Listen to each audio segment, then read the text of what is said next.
All right, so this is a teaching effort at explaining the lost world of the Torah by Dr. John Walton and J. Harvey Walton. Basically, this is a seminar that's derived from that book. It's going to take a lot of quotes from that book and then add to it my own observations and examples and anecdotes to help explain the thesis of the book and what it's trying to say. The goal is that we would be able to understand better what the ancient Israelite context of Torah was. What was it to Moses? What was it to that generation? What was it to the early Israelite community? How did they view it? What did they think about it? And so we're going to dive in.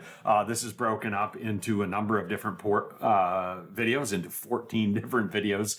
Nice small chunks so that you can digest them one at a time. And by all means, feel free to research Dr. Walton, to read the book. I'm simply trying to help people understand what he is teaching. So let's dig in with the first point, and this will be the focus of this particular video. Point number one. By the way, I'm Pastor Randy Powell, First Baptist Church of Franklin, Pennsylvania.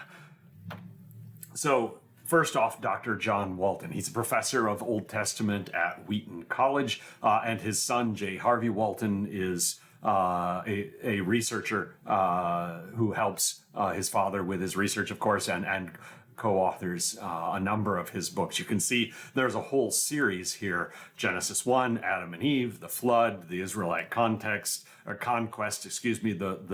prophets, and then the last one, Old Testament theology for Christians.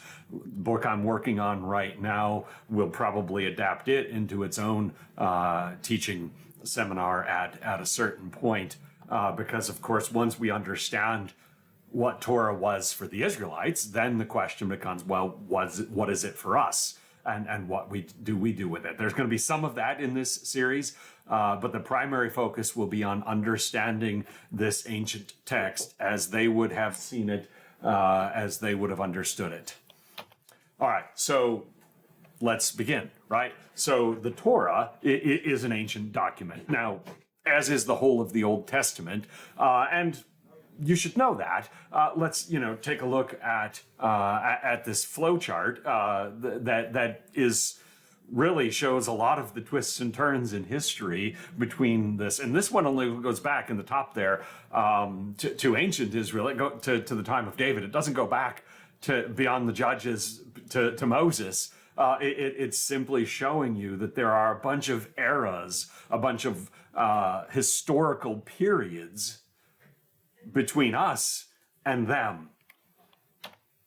How long ago was it? And again, I put this on here because people say it's an ancient document. It's we talk about the ancient world, but they don't really, I think, have a concept of how long ago it was.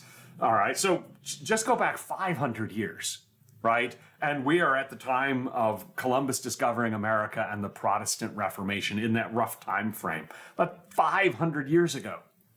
1,000 years ago is the High Middle Ages. We've got Black Death, the Renaissance, the Crusades. That seems a long time ago, but it was only 1,000 years ago. 1,500 years ago, right? We've got St. Augustine, we got the fall of the Roman Empire, the beginning of the Dark Ages, and then the rise of Islam. 1,500 years ago. 2,000 years ago, of course, the time of Christ, the era of the Pax Romana, the Roman peace, and of course that period contains within it the destruction of Jerusalem and the Second Temple. That's 2,000 years ago already. 2,500 years ago, go 500 years before the time of Christ, we've got the Babylonian exile, we've got the destruction of the First Temple, and the rise of the Persian Empire after that. 3,000 years ago, again, we're still not to the writing of the Torah, but 3,000 years ago, we've got the reigns of David and Solomon, we've got the Assyrian Empire, the beginning of the Iron Age. All right, so basically the time of Moses 3,500 years ago, more or less, right? Because there's arguments about the date of the Exodus, but the time of Moses, when the Hittite Empire is in play, when the Phoenician alphabet is being invented, it's around the beginning of the Iron Age. That's a long time ago, 3,500 years. And of course, the life of Abraham, the patriarchs, about 4,000 years ago, the building of the pyramids in that range about 4,500 years ago, and then 5,000 years ago, the invention of writing, the first cities. In other words, the time of Moses is closer is as close to the beginning of writing and the first human cities and the beginning of the Bronze Age as it is to the life of Christ. It's halfway between those two. So it is a long time ago. So that's an obvious point, right? We call it the ancient world for a reason, but it's also one that's often overlooked because modern readers attempt to understand and apply things written in the Torah or of course, the Old Testament. Again, that's a 1,000-year period, more or less, during which the Old Testament authors wrote. So there is change in that period, but it's still, even the end of the New Testament, books like Malachi are 500 BC-ish, and so that's 2,500 years ago. And what is in, right, the book of Genesis that is removed from where we are? Let's just look at them. God tells Adam and Eve to tend a garden. We have to figure out what that's all about. Why a garden? Why are they tending it? Noah curses his son for mocking his drunkenness. That story's got some interesting questions. Sarah gives Hagar to Abraham to bear a surrogate son for her. Lot offers his daughters to the mob. God tells Abraham to sacrifice Isaac. Jacob steals his brother's birthright. Laban tricks Jacob into marrying the wrong daughter. And Joseph brags to his family about his dreams. I mean, these are not stories that we culturally directly connect with. It's the ancient world. It's different. It's going to take an effort. So let's keep going. And this is an idea from Walton's book that he will, in his quotes, of course, develop, and I'll help you with that. So, and this is a metaphor, right? The metaphor of the cultural river. So the modern Western cultural river has these traits, among others. These are the things that we take for granted, the things that we understand, the ways that we think, all right? We think about rights, freedoms, capitalism, democracy, individualism, consumerism, scientific naturalism, empiricism, and time exactitude and rigidity. Now, you don't consciously think about those things all the time, but those are the ways in which our brains work, the ways in which we frame ideas, the ways in which we communicate and understand things.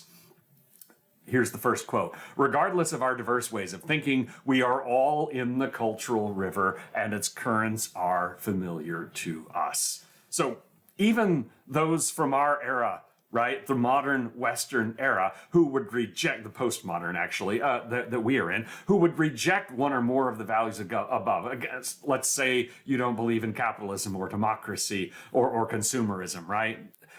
You're still doing that using concepts and terminology from the same cultural river because it's the only one available. We're all swimming in it. All of us who are a part of this postmodern Western world are part of this same cultural river, whether we agree with its values and support them, or we reject them. We're doing so with those concepts, with those mental concepts in mind. Now, the ancient Near Eastern cultural river had very different traits that defined it. Community identity, instead of the individualism of the modern world. The control of the gods, again, instead of the scientific naturalism of the modern world. Kingship instead of democracy.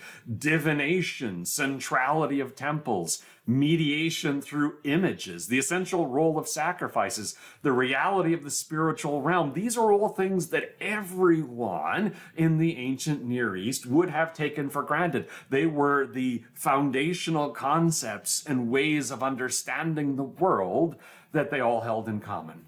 Here's the next quote. In the ancient world, a very different cultural river flowed through all the neighboring cultures: Egyptians, Phoenicians, Assyrians, and Israelites.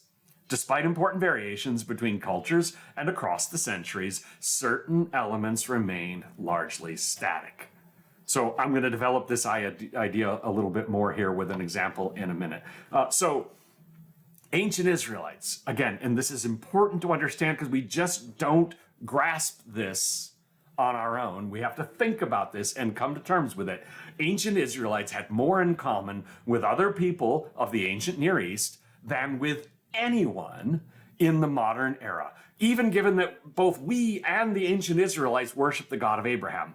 That's a very important thing to have in common, right? The God of Abraham, Isaac, and Jacob. Moses worships him, as do the Israelites at Sinai, and so do we. That's a big thing that we have in common. But the way that our brains work, the way that we think, the concepts that are familiar to us and accepted by us, the ancient Israelites would have more in common with their Egyptians, Babylonian, Phoenicians, Assyrian neighbors than with us. So I can illustrate this, and this is the example I came up with. But by the same token, a modern American evangelical Republican, right? Picture a person like this, thinks, processes, understands in key and often subtle ways more like a modern Dutch atheist communist, which again, that person would think they have nothing in common with, than like one of Jesus's apostles. And that's a much smaller gap than thinking like any of the Israelites being led by Moses. Even if we go back 2,000 years to the time of Christ, there is a gap, a cultural river gap. Again, that would have been the Greco-Roman cultural river versus the ancient Near East cultural river that the Israelites in Moses' day were part of. So we all swim in our own cultural river, and so did they. Again, we know this, we understand this on one level, but it doesn't often sink in enough.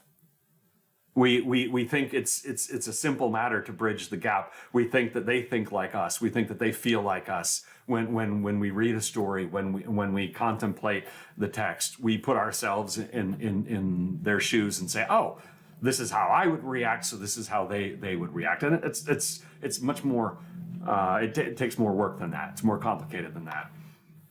Let's give an example, right? Cosmology is one field among many of them that has undergone dramatic change from the ancient world to the modern world. So other examples would be human physiology, weather, natural disasters, disease, mental illness, marriage, parenting. We think about these concepts very differently, dramatically differently than our ancient Near Eastern counterparts. The picture on the left is a illustration of an ancient cosmology. The idea that there is a firmament above a solid firmament in the heavens, and an underworld, and the pillars of the earth, and all of these things. These ideas were taken for granted in the ancient world. Of course, now we understand that the planets revolve around the sun. We understand their orbits. We understand all sorts of things about gravity and the nature of space, right? And all of that. It's a dramatic change. Our next quote. The Israelites sometimes floated on the currents of that cultural river without resistance, and we would be neither surprised nor critical. At other times, however, the revelation of God encouraged them to struggle out of the current into the shallows, or even to swim furiously upstream. Whatever the extent of the Israelites' interactions with the cultural river, it's important to remember that they were situated in the ancient cultural river, not immersed in the currents of our modern cultural river. Were the Israelites different than their neighbors? Absolutely, in some important ways. We'll talk about some of those as this series goes on. But they are in that cultural river, right? Even when they are fighting against it, even when they are saying no, right, for example, to idols. No idol worship, no interactions with idols. Even when they make that stand, they are doing so from the cultural standpoint where all of their neighbors believe that that is effective. And they are making a conscious effort to turn away from it. Again, from our point of view, it's off the table, right? We're not rejecting it. It is simply not part of the Western modern world. And this is but one example of many such things. So here's our conclusion. Even when God commanded that the Israelites be different in one area or another from their ancient Near Eastern neighbors, he did so within the context of the ancient Near Eastern cultural river. He used categories and concepts that were familiar to them, to the ancient Israelites, not ones that are familiar to us, which of course wouldn't have made any sense to them. Okay, let's, Walton's book, The Lost World of Genesis 1, delves into this very deeply. In Genesis 1, and I think actually that's my example coming up. I don't want to steal too much of my own thunder. God uses concepts, ideas that make sense to them, not ones that make sense to us. Because again, God cannot communicate to them in using our cultural understanding, because it would be nonsense to them. He has to speak to them in a way that they would understand. Otherwise, the revelation would not be successful. And God chooses to do that. He doesn't speak to them in terms that they can't understand. He meets them where they are. So how does an ancient cultural context impact the text of the Torah? Let's get to our topic here. God communicated within the context of their cultural river. God's message, God's purposes, and God's authority were all vested in Israelite communicators for Israelite audiences, and the message took shape according to the internal logic within their language and culture. Again, we know these things. We need to hold up. We need to understand these truths more deeply and utilize them in our interpretation. Right?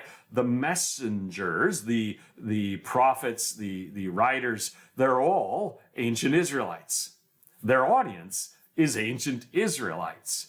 And the way that they communicate through divine inspiration, right, whether it's Moses or Isaiah, it doesn't matter who it is, they're using the cultural and linguistic understandings that were common to them, not ours. So here's an example, right? Genesis 1. It depicts God creating the heavens and the earth using descriptions that fit with an ancient understanding of cosmology, including the idea of a solid firmament or expanse or vault, depending on your translation, in the sky. Let's take a look. Genesis 1, 6-8. And God said, "Let there be a vault between the waters to separate water from water." So God made the vault and separated the water under the vault from the water above it. And it was so. God called the vault sky, and there was evening and there was morning the second day. So God uses the way that they understood cosmology, the way they understood that the world existed, when he explained to them creation. Right? He didn't use our understanding of physics. He didn't use our modern scientific understanding at all. God spoke to them in ways that they could understand. Throughout the entire Bible, here's the quote, "There is not a single instance in which God revealed to Israel a science beyond their own culture." And that's a quote from The Lost World of Genesis 1, Walton's other book. God never tells them scientific truths that they would not have understood, that had not yet been discovered, that were not part of their thinking. He doesn't. He just doesn't. He has no need to do so, but also it would not have been, it would have made no sense to them. So, which reminds us of an important truth that goes beyond just this topic of the Torah and its ancient Israelite text. This is true of the entirety of the scripture. The Bible is written for us. Absolutely, it's written for us. And that us is a very broad group of people. Right? Stretches from the ancient Israelites to the modern church, every nation on earth, all the people to whom the gospel has gone. The Bible's written to all of us. written for all of us. It is not written to us, for us, but not to us. So this means that if we're to interpret Scripture so as to receive the full impact of God's authoritative message and build the foundation for sound theology, we have to begin by setting aside the presuppositions of our cultural river, with all our modern issues and perspectives, in order to engage the cultural river of the ancient communicators. The communicators that we encounter in the Old Testament are not aware of our cultural river, including all its societal aspects. They neither address our cultural river nor anticipate it. So, for example, the ancient communicators are speaking to an ancient audience, which means that their primary concern, that their effort at communicating is not focused on individualistic rights. It's not focused on democracy or capitalism or scientific naturalism or any of the ideas of the modern cultural river. All right? They're not addressing our topics. And they're not anticipating. God is not giving them the supernatural ability to write forward using our concepts. It's not the way the text of Scripture works. God is writing to them on their level in the way that they understood things. So again, he's writing with all of those assumptions, all of those understandings of the ancient Near East in mind, working with those things. Right? Again, sometimes he will change the way the Israelites think. He will direct them towards monotheism. He will direct them away from idol worship. But he's going to do so using that understanding that they already had. So, contrary to what some believe, the Bible does not contain hidden codes or cryptic meanings that its original authors and audience were unaware of. But that somehow fit our modern Western cultural river. To believe in such things is a dangerous fantasy. Again, do not comb the Old Testament looking for codes, looking for numerology and other ways in which God, through those authors, was communicating to the modern world in secret. That, again, it's not there. And anybody who tells you so is dangerous. So, while the Scriptures, again, Torah, the writings, the prophets, while all of it contains principles and ideas that are invaluable to our modern issues, absolutely, it does not seek to address them directly. It can't, because they're not their issues, they're our issues. It addresses their issues with their way of thinking, their way of speaking, their way of understanding. God is elevating them, but he's working with that, not with ours. Because again, our issues, our way of understanding would have done no good to the ancient Israelites that Moses was trying to communicate with. It would have been lost on them. So, what we need is self-awareness. And I picked this picture from, of course, The Big Bang Theory, where they're at the Renaissance Fair and Sheldon is dressed like a Star Trek officer, right? He obviously does not belong. Now, he knows that because he's play acting here. But imagine him walking around like that and not knowing how far off he is, right? He's like, hey, I fit in. No, you don't, buddy. You're much different here.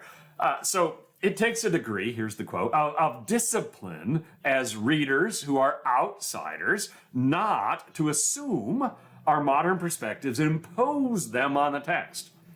Often we don't even know we're doing it because our own context is so intrinsic to our thinking and the ancient world is an unknown. Again, so we can be as out of place as Sheldon is here as a sci-fi Star Trek person in a Renaissance fair. We can be that far off and have no idea. Because again, the way that we think, the way that we understand, it's all around us. Believers and non-believers, Americans, Europeans, race, gender, none of those things changes the fact that we're part of that modern, postmodern Western cultural river. We're all in it. And so we need to be self-aware about our perspectives and not put those on the text, right? Because that's eisegesis. That's not a healthy interpretive model. So I love this meme because of our distance in time from the ancient world. Again, we started with that, right? 3,500 years ago to the time of Moses. Because of our distance, we may be entirely unaware when we are as comical in our interpretation as this meme is to geeks, right? And if you're not a geek, maybe you don't get this, right? It's Stargate instead of Star Wars. That's a problem. Battlestar Galactica obviously is a whole different thing. Gandalf is from Lord of the Rings. That's Jean-Luc Picard from Star Trek The Next Generation. And that's Superman from DC Comics. None of those things go together. But if you were looking back on American pop culture from 3,500 years in the future, this might be what you think. You might have no idea, right? That we've got sci-fi and comic books and high fantasy and all of these things mixed together, mishmashed together, because your evidence and your understanding is just not sufficient. That's how we sometimes are when we talk about the Torah, when we talk about the Old Testament. We're that far off. We just don't know it, because the distance between us and them allows that to happen. So, an example, when we read Genesis 1 as a scientific explanation for how God created, reflecting our cultural priorities and values, rather than what it is, an explanation as to why, for what purpose God created, which was in tune with ancient Near Eastern cultural priorities and values. Again, the Lost World of Genesis 1, it's an amazing book. He delves into this in great detail. The ancients cared why this happened. They weren't concerned with how it happened. Because again, it was divine. It was from the spiritual realm. It was divinely done. That's their answer. They didn't care about the physics and the astronomy and the biology and the chemistry and all of that stuff. Those ideas didn't mean anything to them. That's what we're looking for. And many modern Americans in particular read Genesis 1 and say, here's science, right? And come up with all of these scientific explanations. But they're not in the text, because that would not have meant anything to Moses and his audience. So it's not in there. It's not hidden in there. That's simply not what they cared about, and not the way that God communicated to them. He communicated to them the ideas that they cared the most about, and of course, the ones that he wanted them to understand. God as the author, God as the one who chooses this path, is a far more compelling conversation than how God did it. All right. And again, you can read the Lost World of Genesis 1 and get that. So the authority of the text is found when we read it for what it is, no more, no less. Right? Sacred scripture, inspired scripture, has authority. But that authority is bound in what it is, not what we might choose to make it to be. That's an important distinction. So anytime we bring modern concepts, concerns, or issues into the Old Testament where they do not and cannot exist, again, because these were not ideas that were a part of their cultural river, we're committing eisegesis, which again, reading into the text. And we're moving away from the inspired authority of the text toward that of our own. Again, so if you're reading Exodus, right? Reading about Moses bringing the people up out of Egypt, and you're interpreting it and understanding it with respect to modern understandings of ideas like slavery and individual rights, and you're reading about Moses at Mount Sinai, and you're reading it with thinking about modern ideas about law and government, you're doing the text a disservice, because that stuff's not in there. Because those are modern ideas that you are reading into the text. They're not ancient ideas that the text itself contains. We need to understand it for what it is, first and foremost. Sorry, my phone keeps dinging. I forgot to mute it when I started this. That's one of those things that we do sometimes. So that's the end of part one. We'll pick it up from there in part two. Just again, the most important takeaway from this, the significant amount of time between the Torah and the modern world. The cultural river that is different for them than it is for us. And our need to be self-aware, to understand, wait a minute, what would this text have meant for them? What was Moses trying to communicate here? What did the Israelites think when they read this? What did it mean to them? Once we have that foundation, we can start asking those questions. Well, what does it mean to us? What do we do with it? How does it impact our faith? But we need to start with the text communicating to them, using their cultural river, concepts that they would understand, not ours. All right, so that's part one. We'll pick it up next time with part two. And of course, read Dr. Walton's book, either before or after I help explain it, because it's certainly worthy of your time. Thank you, and God bless.